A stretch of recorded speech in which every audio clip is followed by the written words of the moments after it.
Hi, everyone. I'm Greg Lucas with Creative Allies. Thanks for making it out for the first session of Sync Up today.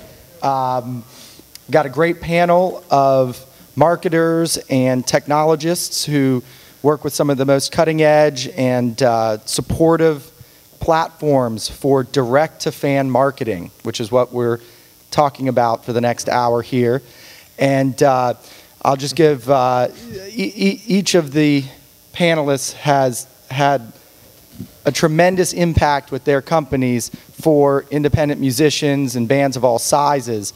And we're going to dive into what they've seen that works and how their platforms work with other platforms and where direct-to-fan marketing is headed. Oh, there you are. This is your conference. We're on New Orleans time.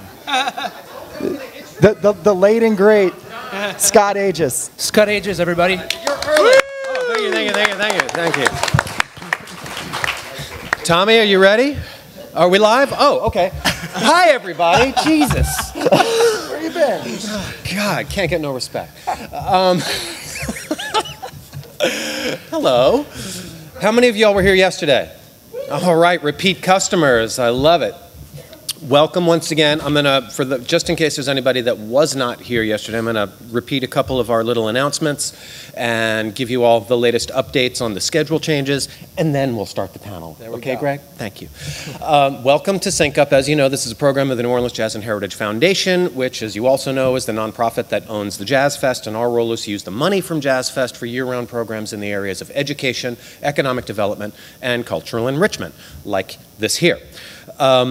For those of you who are planning to go to the festival at some point, either this afternoon or tomorrow, if you have one of these little blue wristbands, then you may recall that this is the credential that gets you into our fabulously exclusive hospitality area out at the festival. So that is the place where you are welcome to come and refresh, have a beverage, and most importantly, continue those conversations that hopefully were begun here this morning. Couple of schedule changes that I need to let you know about. Number one, unfortunately, Jeff Castellez from Elektra Records was not able to make it to New Orleans. He had some stuff that he had to deal with in LA, and so he was not able to come. Fortunately for us, a keynoter from next weekend, Terry McDermott, is local. He lives here. So he was kind enough to rearrange his schedule, so Terry McDermott is going to be the 11 a.m. keynoter today instead of next week. And he, of course, is a guy that came in second place on The Voice, and as a result, was able to rocket up to #1 on the iTunes Rock Chart, so with an independent release. So it's pretty relevant to what we're talking about today. Let me see. Also, Wayne Leloy from Warner Music Nashville, who was really the linchpin for helping to assemble this incredible panel that you see before you. He, unfortunately, was not able to make it down either. Fortunately for us, though, Greg Lucas from Creative Allies happened to be in town and has been a sponsor and a panelist at Sync Up in the past and is deeply enmeshed in everything D2F. And so we were grateful to you, Greg, for jumping in and agreeing to moderate today's panel. And let's see, what is the other schedule change? Well, Elise McKenna. Got an email from her late last night saying that she had some travel difficulties out of Nashville and she may or may not make it. So we'll keep her chair open. Is her sign still up there? No, we'll keep her chair warm, and if she happens to roll in at the last minute, we'll send her up on stage. We are broadcasting live on wwoz.org, so hello everybody who's watching on the internet. Hello, Gracie. And I think that is it. So if you are here, then you know why we're here. This is the panel where I've really been looking forward to this for so long. I can't wait to hear what you guys are going to talk about. This is really, really, really crucial stuff, especially for independent artists who are trying to do this thing that we all thought was going to be possible with the dawn of the internet, which is to sell your music online without a middle person. So no record labels, no third-party distributors like TuneCore or that type of thing, or even iTunes for that matter. Is it possible to actually earn money from these MP3 files that we think need to be given away for free? And can you do it directly from your own website without having to go through a third-party distributor. That is my understanding of the challenge. Now, you all probably have different perspectives on that, and I'm going to let you all get to it, and I'm going to shut up and let you all carry on. So, Greg Lucas, if you would please introduce the rest of the panel. Thank you all for being here.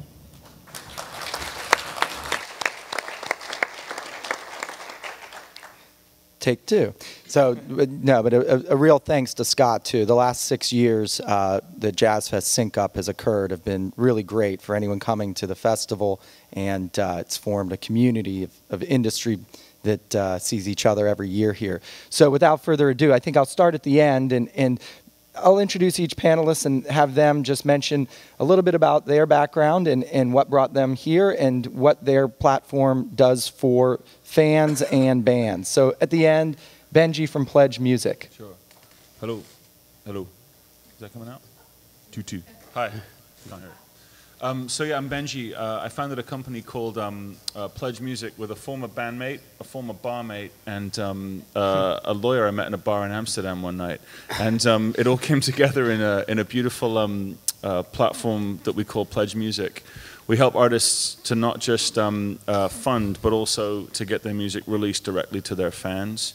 We launched in 2009, and at the moment we launch, put into production and release 2 to 3 albums every day. And one of the things that makes it different from, say, crowdfunding in particular is that we never display the financial amount that an artist is raising. That's just hidden. And also that a part of the profits from each campaign can be given to a charity of the artist's choice.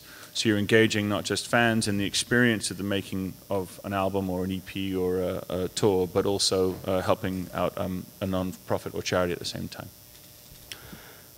Good morning, everyone. My name is David. I'm the CEO of Bandzoogle. We're a 10-year-old Montreal, Canada-based company. We're a platform where anyone can come and build their own website. We're made for musicians and bands. It's extremely easy to do. Our old tagline used to be, "So easy your drummer can do it."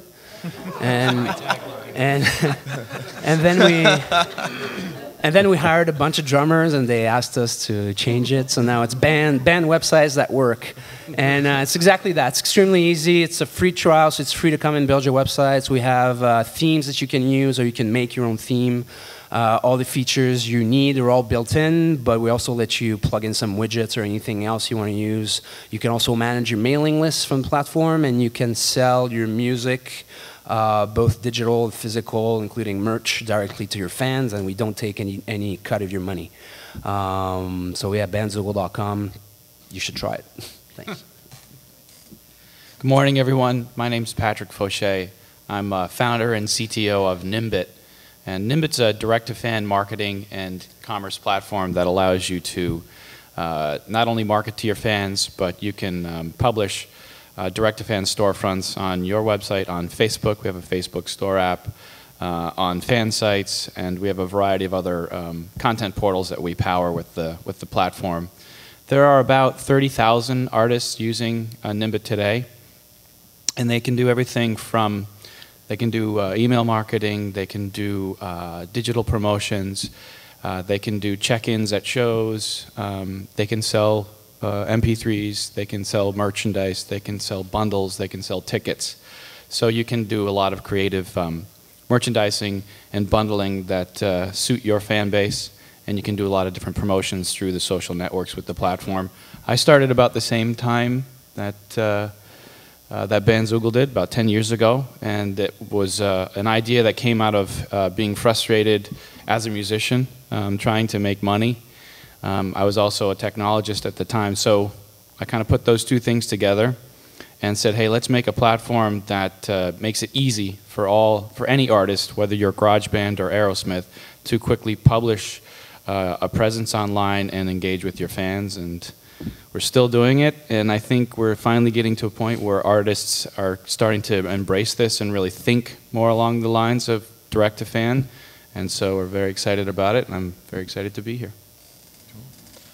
Hey everybody, my name is Michael Schneider. I'm on the artist relations team at BandPage, and BandPage launched just a few years ago as a Facebook application for artists to put their presence on Facebook, and has grown to also offer different web tools like widgets and platform integrations with companies like Pledge, And you can build a mobile app. You can do quite a few different things now. Most recently, we launched a platform called Experiences, which allows artists to offer experience-style events and kind of activities, and allows fans to, as super fans, to connect deeper with bands. So we have not hired any drummers, so we're going to change our tagline, since that one is free, so easy a drummer could do it. You have about 50 employees. I'm sure one of them's a drummer. Yeah, that's me.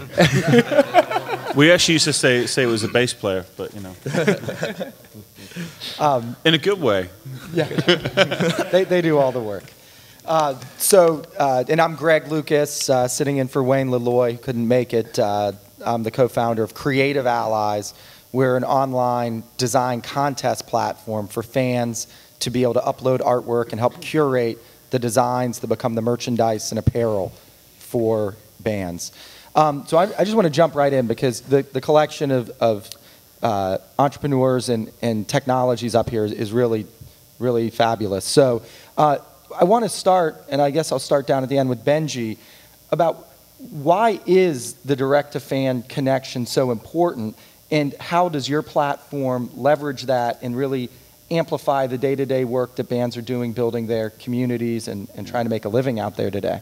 Sure. I think I was in music. I toured for 9 years. I made 5 albums. I had 2 record deals. I've kind of done that side of the business, and I've also I'm a massive music fan myself. I buy a lot of music, and if you've ever been on a major label artist's email list, or if you've ever tried to have any kind of connection with a major artist, it's a pretty terrible experience. It's not a great moment, and there's really not much value in it.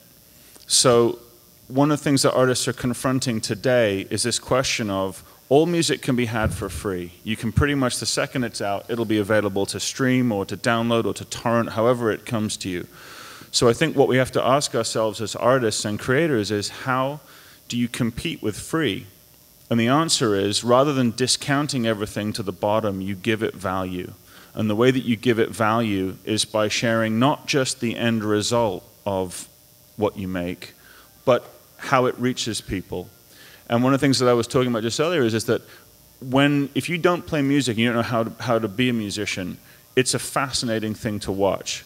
What to you might be easy, sitting down, laying down a bass track, or what to you might be easy, playing a solo live at a show, is absolutely impossibly fascinating to someone who can't do it.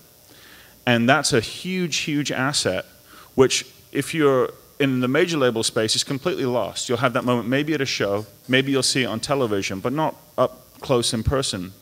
And so what I believe that the experience of all these platforms can offer is that you share what you do, not just that you are doing it, but what you do. There are thousands and thousands of ways to buy music, to get it for free, to stream it, but there are very few reasons that one should do so. And so what I look at is when you're the reason that we founded Pledge, apart from just to help artists get the funding to do it, but was to offer a way for artists and fans to do something other than just buy and then disappear, buy and disappear. And another thing that occurred was that the major labels and most record companies and most artists send all of their customers to iTunes, to Amazon. And what that does is create more customers for iTunes and Amazon. How do you connect with them a second time? How do you do that? And the answer is that on this table here is everyone built something that was a way for you to control that communication with the fan and have that moment together. And that is worth, it turns out, on Pledge's platform alone, $55 per transaction. As opposed to trying to get someone to pay 99 cents for a single or $9.99 for an album, $55. And there's a huge set of the music community who want to pay that, but they don't want to buy just the item. They want to buy what went into the making of the item. And so as you guys go around recording or gigging or touring, just keep in the back of your head that this is fascinating to other people. If you let them see that part of the process via your email list, via social networks, however you do that, if you share that process, they can engage at a deeper level rather than just saying, hey, I'm going to be in town, show up, buy a ticket, that's it. Or hey, I've made an album, buy it. Because that one moment is not going to last. You can only share that one point. Whereas if you share what you're doing as you're doing it, it creates infinite moments of not just marketing potential, but it places more value into the music at the end of the day. That's what I'd say. Absolutely. That's great answer. Yeah, and I think, just following up on that and turning to you, David, how important for that direct-to-fan connection is the band's website? Well, I think you can look at it two ways. Like either you see it as the glue that holds your whole strategy together, but I like to prefer describing the website, and I would include the mailing list as part of the website as the hub or the home base for all your strategy. And yes, you're gonna be extremely active, and you should be. You should have some videos up on YouTube. You should be on Facebook. You should be on Twitter if you're comfortable with that medium. But at the end of the day, your goal with that is to engage fans there, but then drive them back to your website, to your flagship store. The website is where you control the design and narrative. It's your destination, right? So it's your artwork. It's your bio. You can wrap your art in the right context that you think values it. The website is where people can sign up for the mailing list. The website is where people can buy from you directly, and by that I mean they give you money and you keep 100% of that against some of either your music or your products. And finally, I think the website is where people expect to find you. Like if they hear about you, they go to Google, they type in your name, and they only find YouTube pages and Facebook profiles and maybe something somewhere, an old MySpace from 7 years ago. Like for both fans and industry and media, it makes you look like someone who's treating music as an afterthought. So yeah, obviously I'm biased because we're a website platform, but definitely I think having a strong website is where the online strategy should start.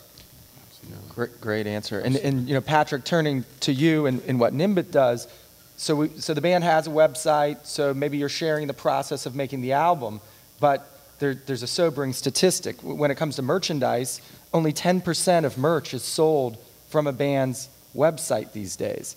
How does Nimbit deal with that, and what is your role with the direct-to-fan relationship? Right, so I guess there are 2 points I want to make as I answer that are really important, and these guys just touched on that. First of all, the website is the home base, and I think that has to be emphasized as it's your primary venue. It's where fans go to experience and engage with you.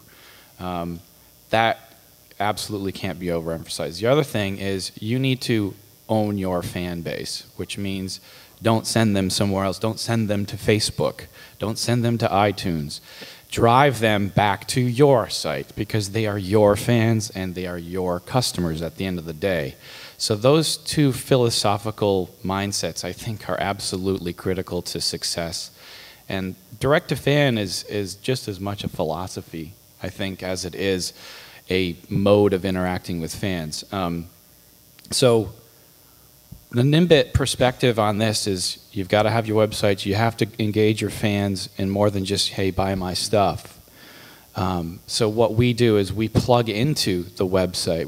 We actually integrate with both of these platforms, Pledge and Bandzoogle, and we help the artist provide a richer experience with the fan and multiple ways for them to engage with things like marketing, easy-to-use marketing tools that will allow you to publish a Facebook promotion in 5 clicks or less. Pick your product, pick your discount, pick a video, and click and push it to your Facebook page. And what it does is drive those people back to your primary store, which you can configure in that tool. So things like that are where we want the artist to be able to give the fans multiple ways to support them. And the other point I wanted to make is fans aren't as interested in buying an MP3 as they are in just supporting the artists that they care about. They want to be part of the experience and part of the process. So give them that opportunity in whatever way is appropriate, and you can leverage all the tools that are up here. BandPage just started something called Fan Experience. That is totally the way to go. Give fans a way to access you and your art and be part of that. That's what they want, and they will actually support you. They don't. What we did at Nimbit, and this is an interesting statistic, we started a thing called Tip Jar. We realized that people didn't necessarily want to buy stuff. So we simply put a little sliding tip jar in our checkout cart, and we encouraged artists to give their music away. Do a free promotion, but obviously when you give that music away, you run them through a little checkout cart and you capture their information. And while they're there, they can just leave a tip. It says, you leave a tip for this artist. And what we found was artists, 9 times out of 10, made more per sale by giving it away and having the tip jar in the cart than they did by actually saying, this is, here's this thing for 99 cents. We have some, I don't know what the statistics are, but average sale or average purchase price for a piece of music, Carl? The statistic was 1 in 20 purchases added a tip that was about $7. Right. The average tip was about $7. 1 in 20 transactions had that component. So the overarching theme here is don't just sell to your fans. Give them a way to engage and be part of the enterprise. The reason that Amanda Palmer raised $1 million is not necessarily because she's the best artist in the world. It's because her fans feel like they're part of her thing. They're part of a movement. And she brings them in, and she invites them, and she gives them lots of ways to be part of that through experiential offerings and through interesting merchandising opportunities, chances to play with her on stage. I mean, she's got this organization of 1 million fans. It's not just the Amanda Palmer Show. It's Amanda and her fans. My son's one of her rabid fans. He has spent more money on Amanda Palmer than I have spent in the last 10 years on music. And that says something. All right. Yeah, and I really want to return to the idea of the lifetime value of a fan and bundling and different products you can offer in the next question. But I do want to ask Michael, there's two kind of philosophies in direct-to-fan, and one is to go where the fans are, which to some degree lately has been Facebook, and then the other is, as we said before, bring them to your own platform or your own website. But I'd like to hear how BandPage has adapted and now is a platform to connect to other platforms, as well as this new experience module and engaging more with your consumers or your fans is working over there. Yeah, definitely. Facebook itself has made tons of changes and is always changing. It's a very fluid platform, and Facebook is going to make changes based on the best interest of Facebook, and that's always going to be the case.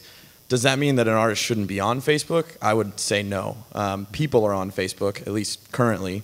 People are on Instagram, Tumblr, Twitter, and that doesn't mean that you need to spend all your waking hours updating these things, but if someone goes to one of those platforms and is looking for you, or hears about you, or someone tweets about you, and they click it and they can't find anything, that's, to me, a missed opportunity.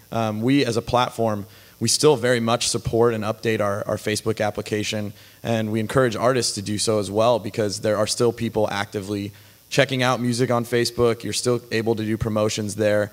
In the right context, you can sometimes even spend a little money and get a really great reach, which other networks may not offer. Facebook, you can still control all the things that an artist or a fan sees about you as an artist. But for BandPage, we last summer launched basically the ability to take the pieces of the Facebook application, put it on your website, put it on your blog, and then further connect the information that you've put into the BandPage editor. So your bio, your photos, your tour dates, your music, you can pull those in from different partners like Bands in Town and YouTube. And that information now syncs to different places that you enable. So you can sync it over to Pandora, you can sync it over to places like Pledge Music, WordPress, you can build a mobile app. And so what we're trying to do is make it so that you only have to update one place rather than all these different places, which in turn then allows the artist to keep playing music. And then most recently, the Experiences platform, if you haven't checked it out, it's just at bandpage.com/fans. We launched about a month ago in beta, and we're seeing very similar numbers to what you guys have said. The average transaction, I'm not sure of what it is right now, but it's super high in the $50, $60 range. What we're actually seeing is a unique view landing on one of our offer pages is worth about 70 cents. So that's not a purchase price average. That's one person landing there is worth 70 cents to the artist, which is crazy. And to me, what that means is exactly what you were saying. It's been my philosophy being an artist when I was younger and now working with artists is fans, there's this, some of it is going to be this 5% and they're the super fan, but for the most part, fans really want to be a part of what you're doing. They don't want to buy into it. Buying into it is it's kind of gone by the wayside, and people value things differently. And I love the example of the tip thing because it's even you could put your album up there for $7.80, and I'm curious if that would even result in nearly the amount of money that you make from just having that tip jar. Maybe it's because America's accustomed to tipping, but at the same time, that's what we've seen is that there is this small subset of fans for almost every artist, and that could be a band that has a few hundred fans on Facebook, a few hundred on Twitter. They can still sell a $500 private performance to that one fan that really loves it. Or they could sell, we had an artist, it's a very new artist, they've been around for 6 months, and they sold a VIP meet and greet that is for 6 fans. There's 6 band members, so it's basically one-on-one, 12 people hanging out, where they got to hear the new EP, the artist's new EP, and they ended up paying for their Sprinter van for their entire tour by doing this every night for 30 minutes. And so that's not going to be the case for every artist. Not every artist can tour, and I'm definitely not saying that's the rule, but look at those things. Look and see where your fans are, and don't miss opportunities. Don't not update one place just because you think, oh, Facebook's bad or Spotify's bad. I think direct-to-fan is all about giving your fans an opportunity to engage you on multiple different levels. That's how I feel about it. Yeah, it's so great because just the collection of resources up here and the way they interface with each other is a whole new philosophy for bands as what I call audience aggregators. Really, a band brings together community from all over the world, from all different sources, and only a small subset can come to the show.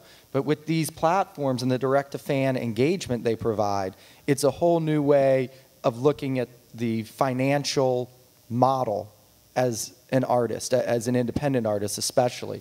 So I want to just dive in to kind of the meat of the panel and ask each panelist to reflect on ways that their platform brings benefit to artists and some of the best practices, some of the best examples of campaigns that they've seen in the last few months or year. I like this going down like a typewriter.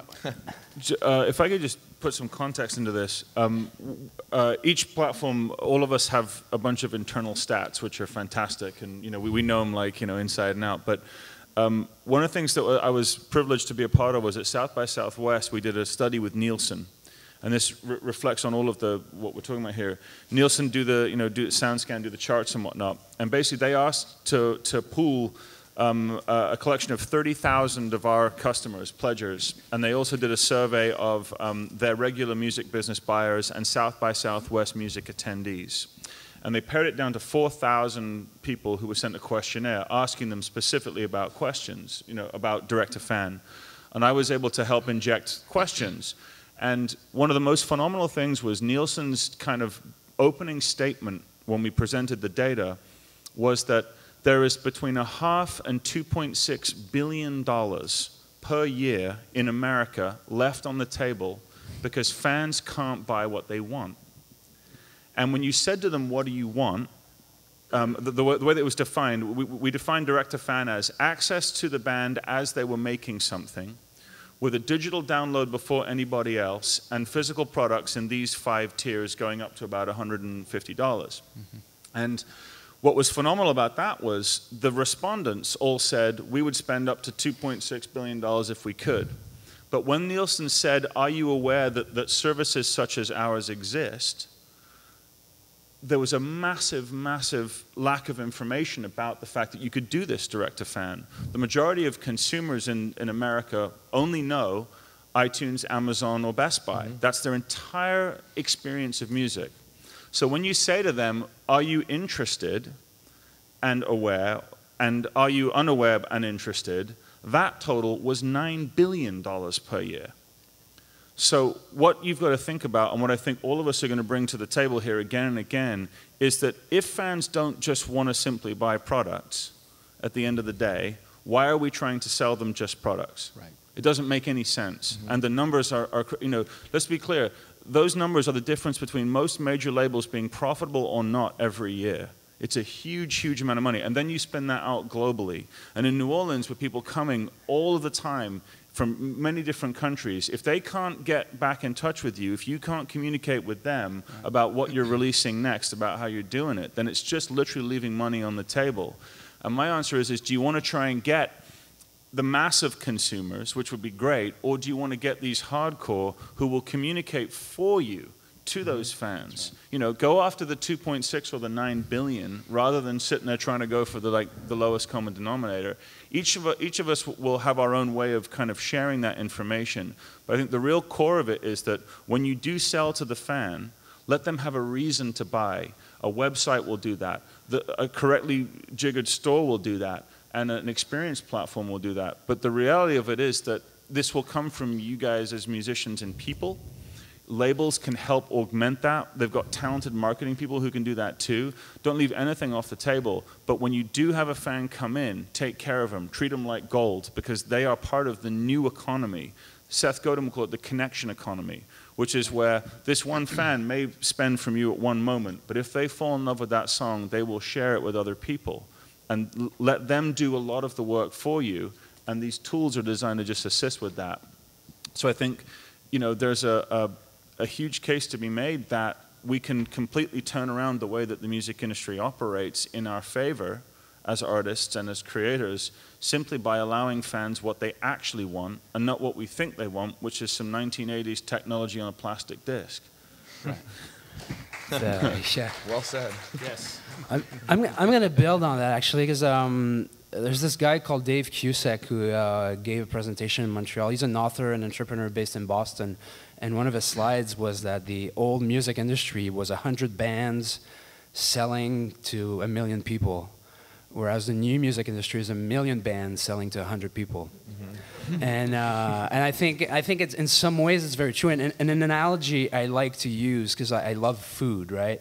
And I think like years ago, your goal as a musician was to kind of become the next chain, like the next McDonald's or the next Burger King, where a few of you guys would make it, but then if you made it, you were serving, you know, millions, hundreds of thousands of customers each day.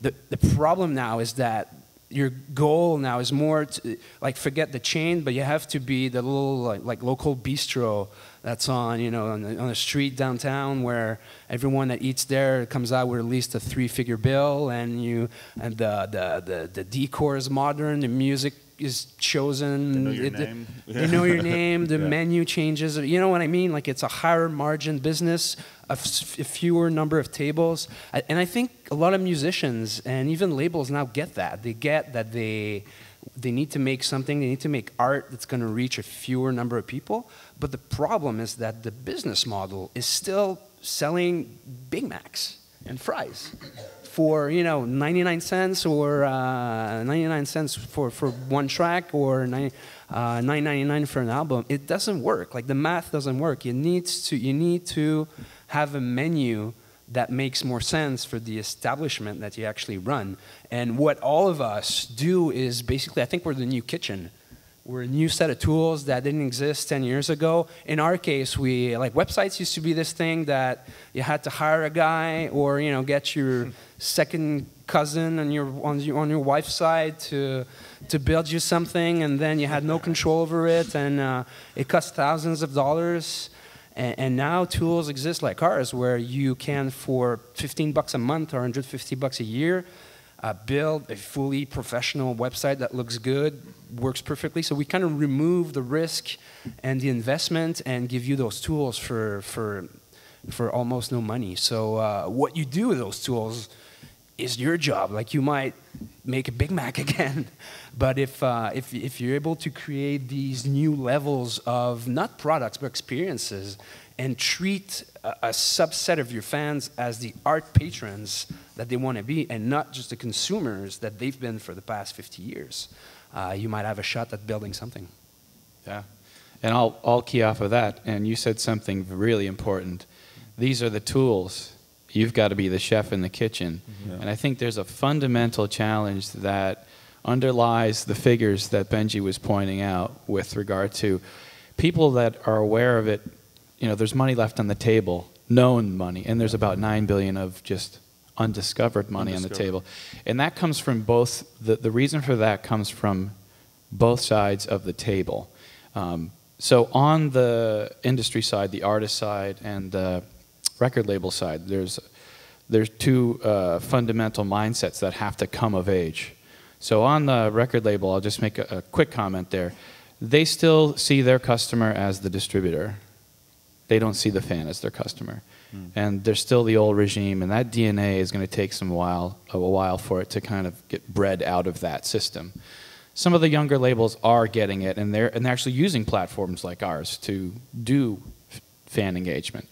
On the artist side, there's a huge learning curve, and we're still at the very bottom of it.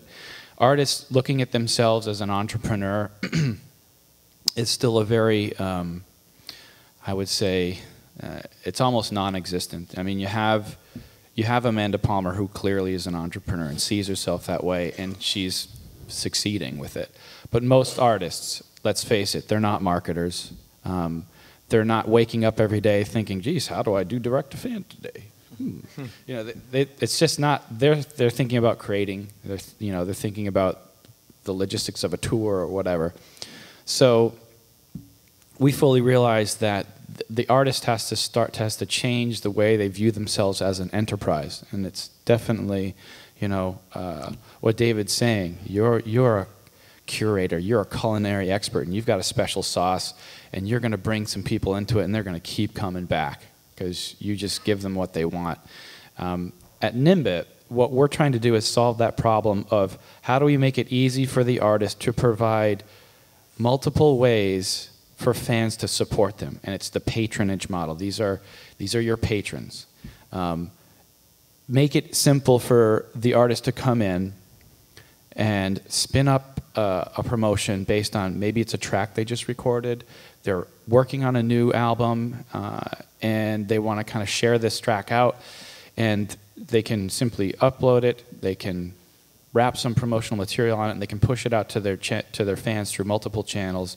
And when those fans click on this, whether it's through a tweet, something they see on Facebook, on their email, the minute they click on that, they get rewarded. They get something cool.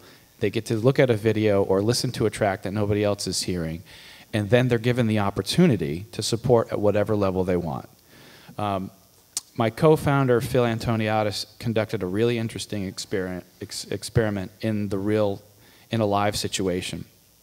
And what we found was the results online are exactly the same as the results offline with this. What he did is, one show he played, all the band members went out into the audience and they said, new CD, $5. People gave him $5 for the CD. Average price, $5. The next show, he went out and said, new CD, pay what you want. And people were like, what? No, just give me something, even if it's $1. And what they found was people paid an average of $8.50 in that scenario because they were given the opportunity to support the artist the way they felt. They were trusted. They were trusted. Yeah. And those numbers translated exactly online when they offered the CD for $5. Got it for $5. The MP3 album, pay what you want. An average of $7 or to $8. They treated them as art patrons. They treated them as patrons. So I think those are really key lessons to learn. And the Nimbit approach is we want to make it simple. We know you're not marketers, but we want to make it simple. You come in, we'll kind of lead you through it, and we'll give you great tools and create a great experience for the fan. I think one of the things that shifted in our thinking is we were very artist-centric when we started because we were all artists, but we're trying to think a lot more about what the fans want and make it easy for the artists to kind of bring that to them. We've had a lot of success with artists doing some crowdfunding on Nimbit just by offering multiple tiers and pay what you want, and several artists have brought in over $100,000 just doing that. So it's all about patronage, it's all about serving the fan. Definitely. Yeah, there's a common thread that I kind of wanted to highlight, and that's you hear where these companies started, or even our company started seeing a need and filling a need, but mostly by people who have been doing music or doing art in some way. And my friend put it very eloquently. He does the same thing I do for another company. And it's basically that I have like the heart of an artist. I love art and I love music deeply. I have a deep emotional connection with a lot of the music I love, and I'm sure that's true for these guys too. But I have the mind of a marketer and the skill set of logistics. And so for me engaging with art, it has become my life. It's my job. I love it. I absolutely love it. And I work with a band. They're a newer band out in California, and they came to me and they're like, we really like what you're doing. We have no idea what we're doing. Like, we don't know how to do digital marketing. We don't know what songs to put on Noise Trade or what to put on iTunes, or do we use TuneCore? And my first response to them, and I think it would probably be the same for all these guys, is like, that's okay. You don't have to know how to do it right away. There are all these tools out there. There's Hypebot, there's digital music news, there's conferences like this. Like, the fact that you're here, that's an amazing first step to even figuring some of this stuff out, because you're not going to become the next digital marketing genius. If your goal is to be an artist, that's okay. Like, there are people out there that are going to want to help you. It might be your wife's second cousin's brother, whatever, who will help you build a website. Or it's a tool like Bandzoogle where you can go do it yourself and you move things around and make it look how you want to. But I think the point is that we're also in a really cool time where technology has enabled people to build companies and products that help artists even if they're not artists themselves. And that's a really exciting place to be in. It's exciting for me. I mean, being in a band 10 years ago or whatever, I would have loved to have tools like this. Absolutely would have loved it. Instead, I worked at a party supply store and saved up money and spent $1,000 to record 3 songs and put them on a website that's still around called Pure Volume, and that was our promotional tool, and that was even great to have back then. So as the years pass on, and each year it seems like there's a new amazing tool, just do your best to keep doing what you're doing right now. Pay attention, ask questions. Like, even now, ask questions if you have questions. We'd definitely love to answer them. Let's jump right into questions. Now, but yeah, I just, before we do that, these guys will be here after the panel is over to answer questions as well, or talk about specific needs of your bands. But would love anyone in the audience to just come up to either mic, and you can address a question to the panel or to one specific member. There's another panel right after the keynote too, and all of us, I think, are going to be on it again. That's right. We're going to look at websites more specifically, but the conversation is going to, I'm sure, veer into social networking and mailing list territory. Thank you. Allison Seinfeld, Boston. Hello. I have a question. How does direct fan have a positive impact on radio, such as my favorite, WWOZ? Is there some way that you can work together? Yeah, well, maybe I'll just throw out a quick answer. In addition to running Creative Allies, our design contest network, we have a consulting firm called Music Allies, which does radio marketing for the biggest festivals in the country, Bonnaroo, the Hangout Music Festival, and others. And one thing about radio is that radio communities, even though people are listening to radio less and less, their core audience, their fans, as curators and community members, is stronger than ever. And radio is still, through the stations, a great way to reach audience if you connect with that station and they're playing your music, or they're able to help amplify what you're doing. So I would say that the fan bases of radio stations are very much part of the direct-to-fan mix. But at some juncture in the future, will it not phase out radio? No, I don't think so. Yeah. I think Tell us how that will happen. So there's a real interesting thing. If I listen to KCRW and KCSN from out of Los Angeles, and they've been playing a lot of the artists that we've worked with recently, and it's pretty cool because a lot of times artists will give a track to a radio station in advance of it being out. It's used as a promotional tool. One of the things that the DJs have quite often is one more thing to talk about. If you think about how many record companies hammer DJs all day long with the same thing, you know, it's the standard press release, it comes out, you read it, you go, oh, what's interesting about that? One of the things that I've loved is I've often heard, and this album is still actually being recorded, it seems, and the reading on this one sheet kind of, huh? And there's a charity attached to it, and it doesn't, you know, I've also discovered artists from these radio stations, engage with them, and said, listen, you know, you guys are about to, you know, I heard the single. There's a band called The Living Sisters, and Nara George's band, and I was like, this is amazing, but I couldn't find it anywhere. And so there was no presence to find them at that moment. So it's really about like, direct-to-fan, it's a similar question to independent retail as well. You know, is it going to affect independent retail? And the answer is what we do will create more products, more albums, more great music that will get out there that DJs can be excited about. And if the journey of how that record got to be is more interesting than the standard, they got signed to a record label, gave them lots of money, and now they're Pepsi sponsored. There's little that's exciting to that story, whereas it's really exciting to say, these guys, not only did they do this, but they also brought, you know, a bunch of money in for a local charity in their organization, and fans got to see. I'll give you an example. Fans got to vote on which song should be the single. This song was the one that the fans chose. That's something that a DJ can get behind in a bigger way.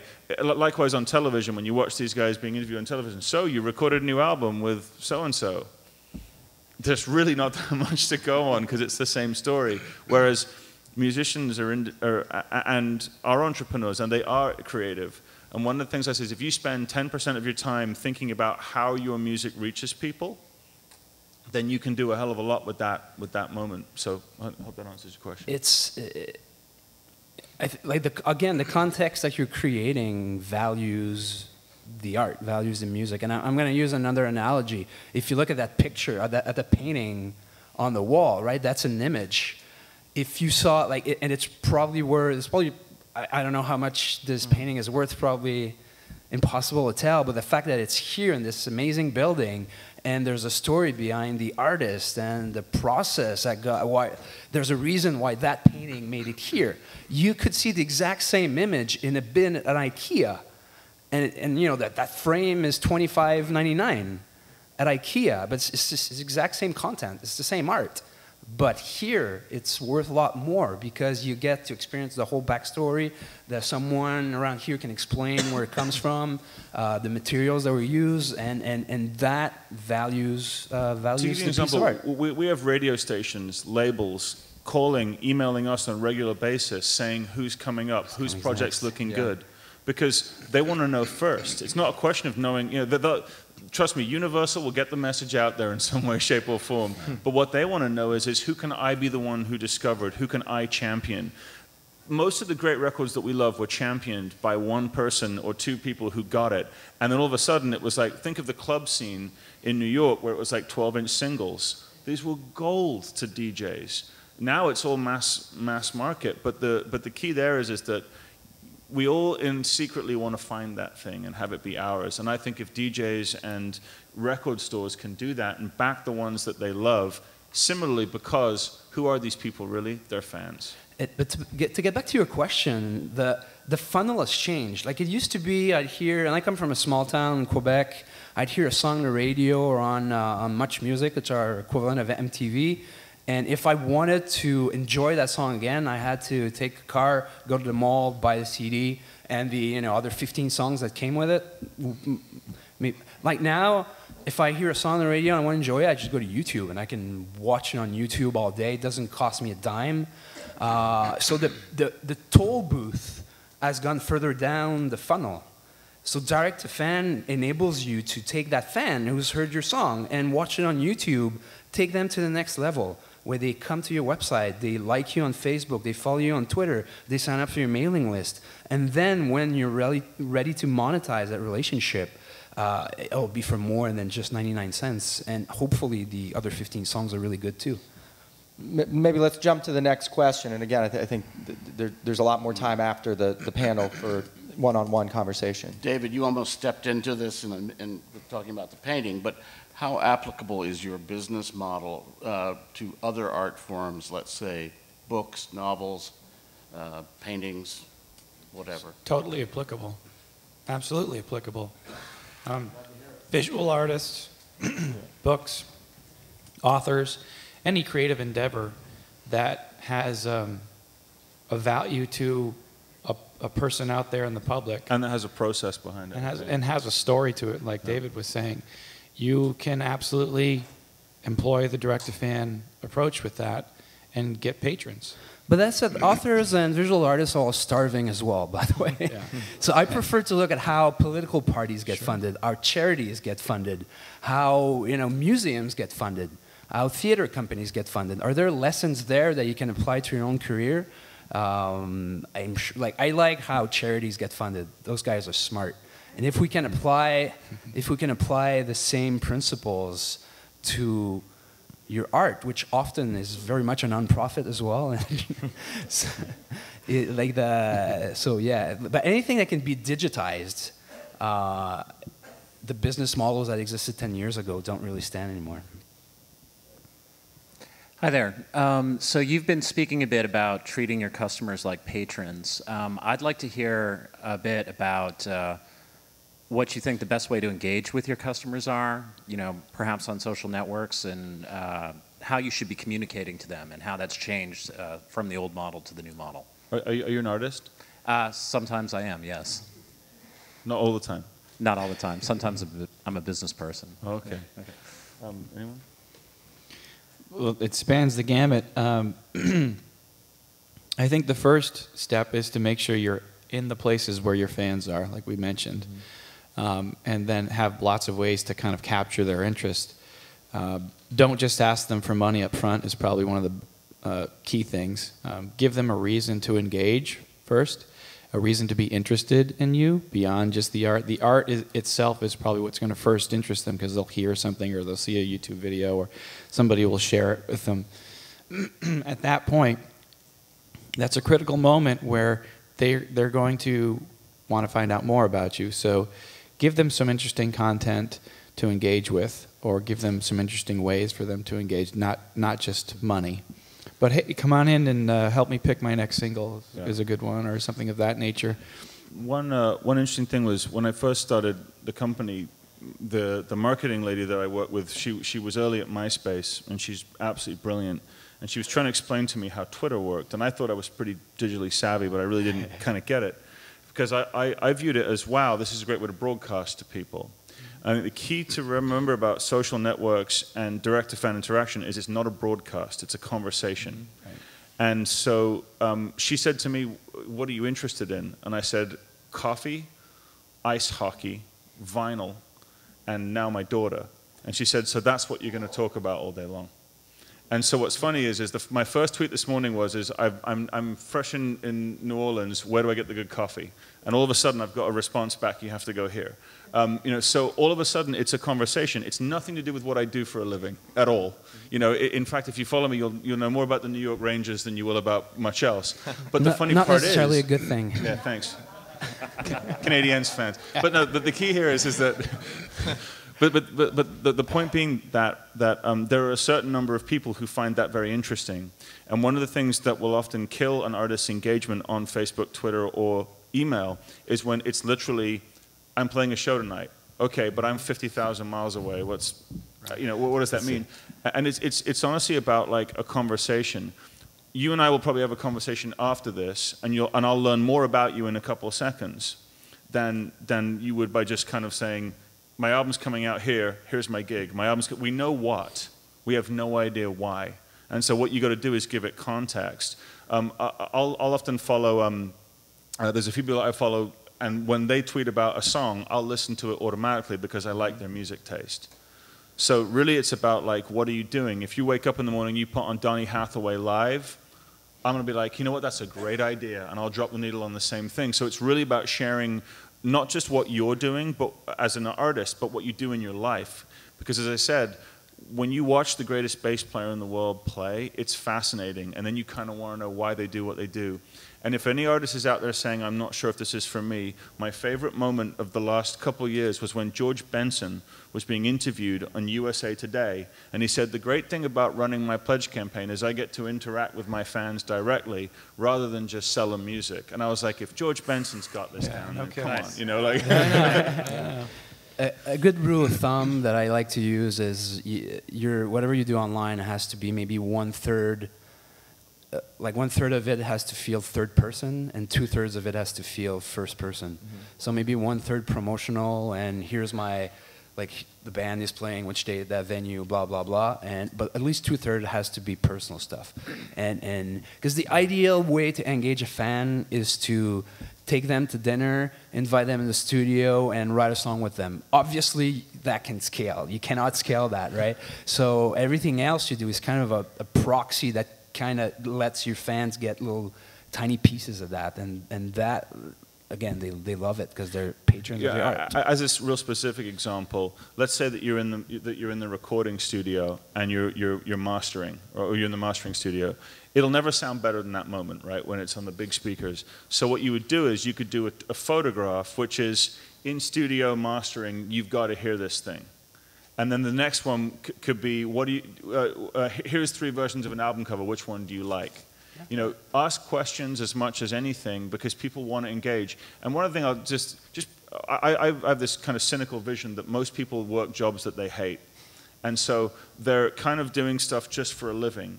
And so when they see someone with passion come into their lives, it's really inspiring. So what can you bring into their life that makes them go, I'm not just sitting on a computer counting other people's money under fluorescent lights. Oh my God, look, something's happening here that I can do. Not just that I can see or that I can like, but I can do. And that's really what all of our platforms are designed to do, is to give people that moment of kind of like, what just happened? Yeah, actually, Michael, can you mention how that engagement and experiences works with BandPage now? Yeah. So the platform that we built and put up allows you to do anything. Our beta had 50 artists, and it had some, like Natalie Dawn, if you're familiar with her. She baked cookies and delivered them on tour, to Jack Conte doing lessons for the Ableton, VIP meet and greets. We had a fan go on a 5K run with an artist. So I say all that because each artist is different. I think this is what you guys were touching on. Don't go onto these social networks and become this person you're not. Be authentic. Like, if you want to go to Taco Bell and have a Cool Ranch Doritos Locos taco, okay, do that. And then the fans will see that, and some of your fans will be like, wait, I can do that too. We're the same. Because you're a person. Like, be authentic, be personable, and only in the ways that you're, up to the ways that you're comfortable with. Like, maybe don't always post pictures of your kids. That could get kind of weird.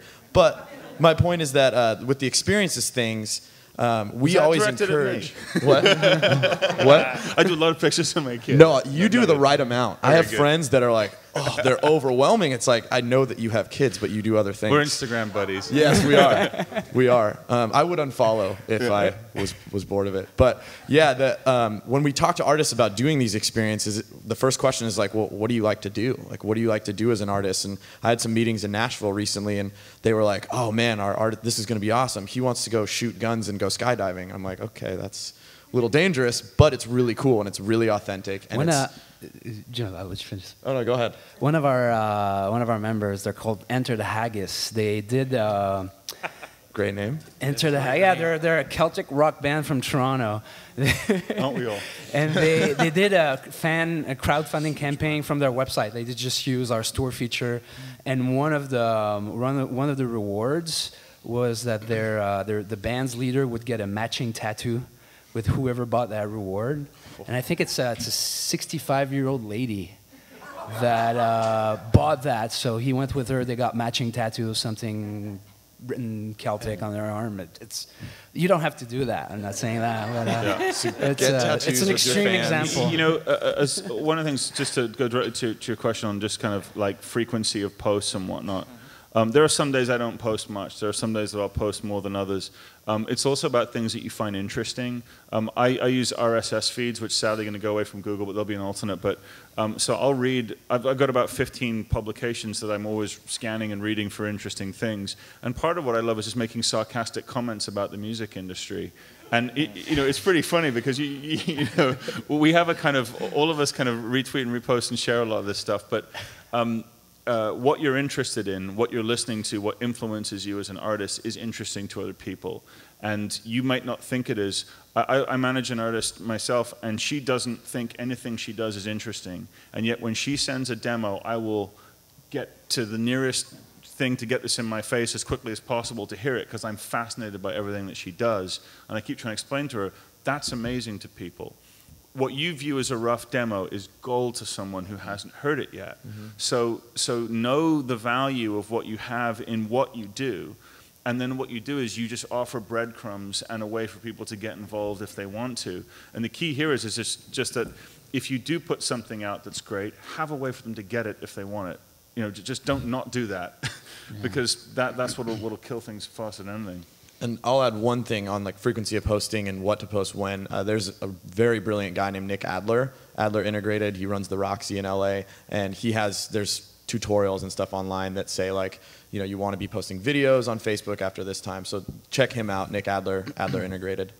One thing I would add is don't just drop them off at the first engagement. Rewards, I think, are very important. So if the fan takes the time to follow a link through and click on it or buy something or even get something for free, reward them. One of the things that the Nimbit platform will do is it'll automatically send an email to that person with a promotion of your choice. Hey, you just downloaded my free single.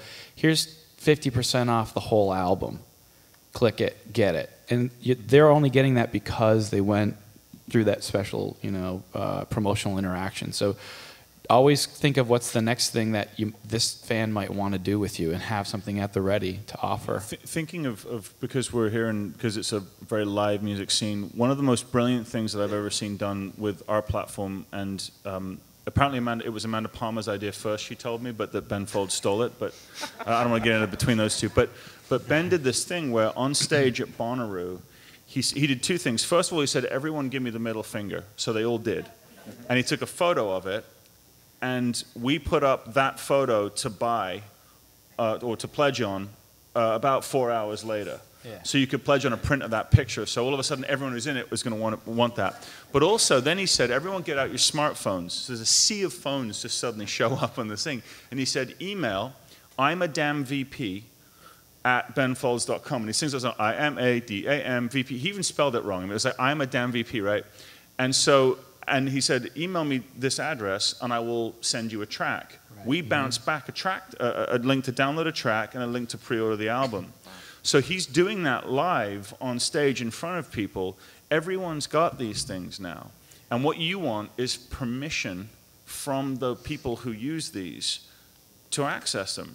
And that's really what it is. So if you're at a gig and you're saying, hey, who's got a smartphone here? Get it out right now. Email bandname@bandname.com and I will send you a song immediately. Or tonight after I get home. Make that's a huge, huge piece of interaction. And apparently Amanda Palmer did that first, so I'll give her credit where credit's due. But we watched, Ben, over a series of shows, got 16,000 email addresses and downloads.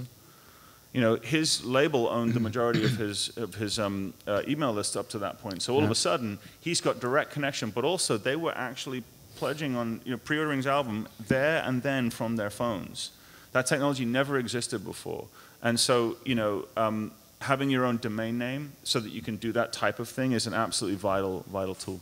Let's have one more question, and then we'll have to cut the panel. But again, I encourage you all to stay in contact with everybody up here, because they're really great. They're business cards. Yeah, I'm Desmond, the roots reggae singer-songwriter. How does one manage all of these things? Or how do you decide, oh, I'm going to do all of these things, or none, or one, or two? Which do I, and there are only 24 hours in a day. Start with something you can do. And just start with one thing. Whether it's really having a nice presence on Facebook by using some of the BandPage tools and our other tools, but decide where you're going to set up shop online and make sure that is solid. And then the second thing I would recommend is start thinking about what's the first fan engagement activity that you want to execute. Whether it's, I'm just going to put my new single up for free, or I'm going to dig into my archives and pull out something, some old recording of mine, or a piece of artwork or whatever it is, but find something that you can start a fan engagement activity with. Did you use a computer or? Okay, yeah. Nice. So to me, it would be in this order. I would do website with email service, Facebook and Twitter. I'd focus on those three. Do you have a smartphone? Sure. And I would get Instagram. I would get those 4 things and start with it. Once you've got that home base of a website, you've got a place to congregate people. And Facebook and Twitter, I mean, I update both separately sometimes, but I use Instagram pretty much every day to just do 1 thing, 2 things. And remember, you might be rehearsing, writing, here are some lyrics I've been working on. You start with those. Because Instagram will auto-syndicate out to Facebook and Twitter for you, it kind of makes things simple. Not just because he's here, but I've been a Bandzoogle customer since 2003, I think it is, so a long time. Thank you, Benji. They've got everything built into one shot, and they plug into everything else. So that would be my advice, is start with the website with email, and then get Facebook, Twitter, and then I would use Instagram. But you're right. Guys, you're right that I think we do have to cut it short. We've already run over, but the dirty secret that all of us, like, none of this matters if the music and the performing isn't amazing. Yep. So the first thing you need to do is make sure you have that down. Yeah.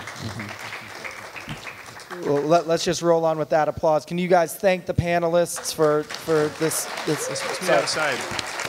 I think Scott needs us to wrap it up. So yeah, you can find them all after the panel, and we're all going to be outside. Yep. Yeah, and thanks again, everybody, for the direct to fan panel. Thanks again. Thank you. Thank you. How about it for this great panel? Okay, don't go anywhere. Don't rush the stage. Don't do any of that stuff. Sit right there. We're going to push the table back, and we'll be right back with our keynote interview. Don't go anywhere.